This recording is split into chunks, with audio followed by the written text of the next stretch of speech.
Halo, perkenalkan nama saya Richard Morosyangi. Hari ini kita akan mengerjakan tugas dari CyberOps, yaitu Linux Server. Kita akan mengikuti semua instruksi yang ada pada PDF. Berikut alangkah dari video. CyberOps workstation harus dibuka terlebih dahulu, lalu kita akan buka terminal emulator. Lalu, kita akan melihat code yang pada PDF, yaitu ada di bawah, itu sudo psl. Oke, kita akan copy code tersebut ke emulator tersebut. Lalu kita akan diminta password, saya akan masukin CyberOps.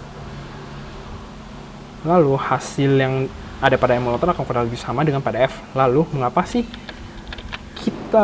sih perlu menjalankan PS sebagai root atau mengawali perintah sudo di awal si PS tersebut? Oke, beberapa proses mungkin bukan milik si pengguna analisis dan mungkin proses tersebut tidak akan ditampilkan jika PS itu statusnya adalah si analisis atau bisa dibilang pengguna biasa. Oke, selanjutnya kita akan mengerjakan bagian yang B. Kita akan mengcopy code yang ada pada PDF. Lalu, apa sih perintah PS? Perintah PS itu digunakan untuk menampilkan hierarki proses yang ada. Oke, apa sih itu strip IJH? Strip IJH itu untuk menampilkan proses yang sedang berjalan setelah kita memulai web server Nginx yang tadi kita copy code-nya ke si emulator. Lalu,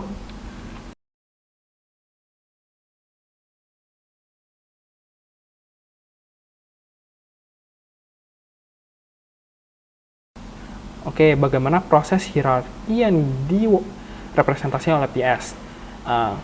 Representasinya melalui identasi. Oke, selanjutnya kita akan mengikuti langkah yang ada pada PDF lagi, yaitu dengan memasuki netstart. Oke, apa sih itu fungsi netstart? Netstart itu adalah perintah atau dapat dikatakan sebagai tools yang membantu untuk mengidentifikasi jaringan server yang berjalan di komputer Anda. Oke, tambahan output yang akan dihasilkan mungkin berbeda-beda karena tergantung dari jumlah jaringan yang terbuka di virtual machine Anda. Oke, dengan hasil dari netstart kita akan melihat banyak informasi yang ditampilkan tanpa difilter. Selanjutnya kita akan memberikan code dengan sudo netstart min_tunab. Apa sih tujuan dengan code ini? Tujuannya itu untuk memfilter si hasil dari si informasi yang kita dapat. Oke, dari code tersebut akan menghasilkan hasil sebagai berikut yang kurang lebih hampir sama dengan si PDF. Hanya saja perbedaan itu ntar akan terlihat pada bagian si hasil si Nginx masternya itu terlihat si portnya sedikit berbeda.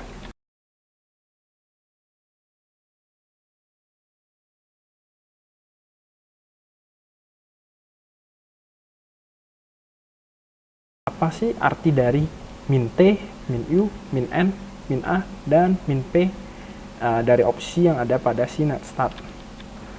Oke, min_a itu menampilkan kedua soket, yaitu si listening dan non-listening. Lalu min_n itu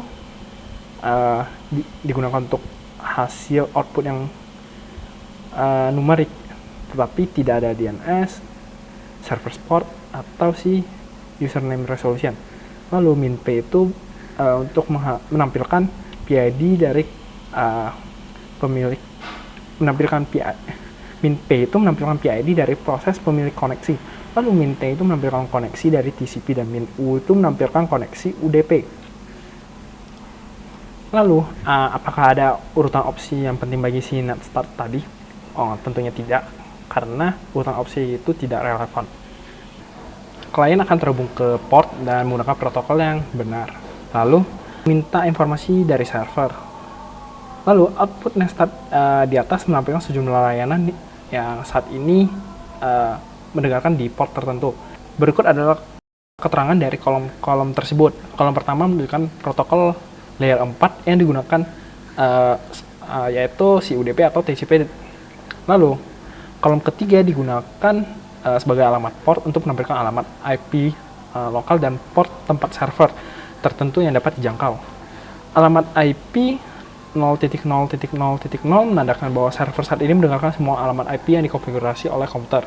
Kolom keempat menggunakan format soket yang sama address port yang menampilkan alamat dan port perangkat di ujung sambungan jarak jauh 0.0.0 bintang, berarti tidak ada perangkat jarak jauh yang saat ini yang menggunakan koneksi. Kolom kelima menampilkan status koneksi. Kolom keenam menampilkan ID proses atau PID dari proses yang bertanggung jawab untuk koneksi. Ini juga menampilkan nama pendek yang terkait dengan proses tersebut. Berdasarkan output NetStart yang ditujukan dari atas tersebut, apa protokol layer 4 dari koneksi status dan PID dari proses yang sedang berjalan di port 80. Hasilnya dari hasil tersebut yaitu TCP listen dan 533. Meskipun nomor port hanyalah konvensi, dapatkah Anda menebak jenis layanan apa yang sedang berjalan pada port 80 TCP tadi? Kemungkinan sih web server. Oke, selanjutnya kita akan melanjutkan pada bagian E dengan masukin code sesuai pada PDF-nya, yaitu sudo ps -l dengan garis lurus, kemudian grep 533 sesuai dengan port yang kita dapat tadi. Lalu seharusnya dia akan minta password, lalu dia akan mengeluarkan hasilnya. Pada hasilnya ada T4. Bagian yang kedua itu root dengan PID 533 dengan proses dimulai dari 1 pada jam 4.13. Lalu untuk bagian HTTP dengan PID 533 dengan proses dimulai dari 533 dimulai pada pukul 4.13. Begitu juga dengan analis dengan PID 1146 dengan proses 524 pada pukul 08.19. Berdasarkan PID 305 adalah NGINX. Bagaimana bisa disimpulkan dari keluaran di atas? Berdasarkan kolom terakhir baris pertama, keluarannya menunjukkan baris perintah NGINX. Lalu, apa itu NGINX dan apa fungsinya? NGINX adalah web server yang ringan. Pencarian Google sangat cepat dalam membantu dan menemukan informasi tentang proses yang tidak teridentifikasi. Baris kedua menunjukkan bahwa proses 396 adalah pemilik bernama HTTP dan memiliki proses dengan nomor 305 sebagai proses induknya. Apa artinya? Dan apa ini perilaku umum? Dan apa perilaku umumnya? Artinya, NGINX memulai proses pada nomor 306 di bawah nama pengguna HTTP. Ini normal karena NGINX berjalan sendiri untuk setiap klien terhubung ke port 80 TCP. Lalu, mengapa baris terakhir menampilkan grep 395? Karena grep 395 digunakan untuk memfilter keluaran PS. Saat itu keluarannya dikompil, dan grep 395 masih running, dan oleh karena itu dia masuk dalam daftar list. Oke, selanjutnya kita akan lanjut pada bagian menggunakan Telnet untuk tes service TCP. Pertama, kita akan memasuki code sesuai dengan perintah yang ada di PDF, yaitu oke, selanjutnya kita akan lanjut pada bagian menggunakan Telnet untuk tes service TCP. Pertama, kita akan memasuki code sesuai dengan perintah yang ada di PDF, yaitu NGINX itu ditemukan sedang berjalan dan ditugaskan ke port 80 TCP. Meskipun pencarian di internet itu sangat cepat, mengungkapkan bahwa NGINX adalah server web yang ringan, bagaimana seorang analis bisa yakin hal itu? Bagaimana jika penyerang mengubah nama program web menjadi NGINX hanya agar terlihat sebagai web yang sedang populer? Gunakan Telnet untuk terhubung ke host lokal pada port 80 TCP. Oke, saya telah masuk port Telnet 127.0080. Lalu, kita akan diminta untuk memasukkan keyword apapun. Lalu saya masukin kode sembarangan itu FASD. Lalu dekat protokol telnet, koneksi TCP tags yang jelas dibuat oleh klien telnet langsung dikirim ke server NGINX dengan mendengarkan pada port 127.0.0.1 dengan port 80 TCP. Koneksi ini memungkinkan kita untuk mengirimkan data langsung ke server karena NGINX adalah web server dan tidak memahami urutan huruf acak yang akan dikirim ke sana dan membalikkan kesalahan dalam format halaman web. Mengapa kesalahan dikirimkan dalam bentuk halaman web? NGINX adalah web server dan karena itu hanya menggunakan protokol HTTP. Meskipun server melaporkan kesalahan dan memutuskan koneksi, kita belajar banyak bahwa NGINX dengan PID 395 sebenarnya adalah web server dengan versi 1.16.1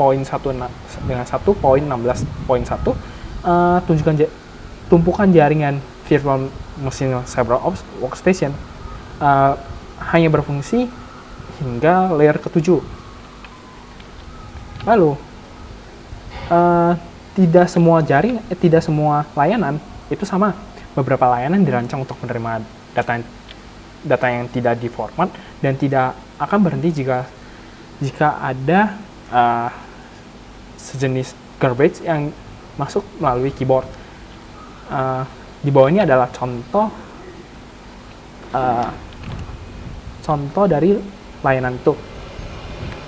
Kita akan memasukkan Nextstart dengan port 22.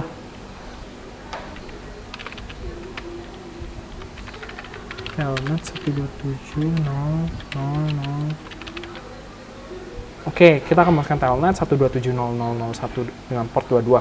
Kemudian akan keluarin hasil seperti berikut.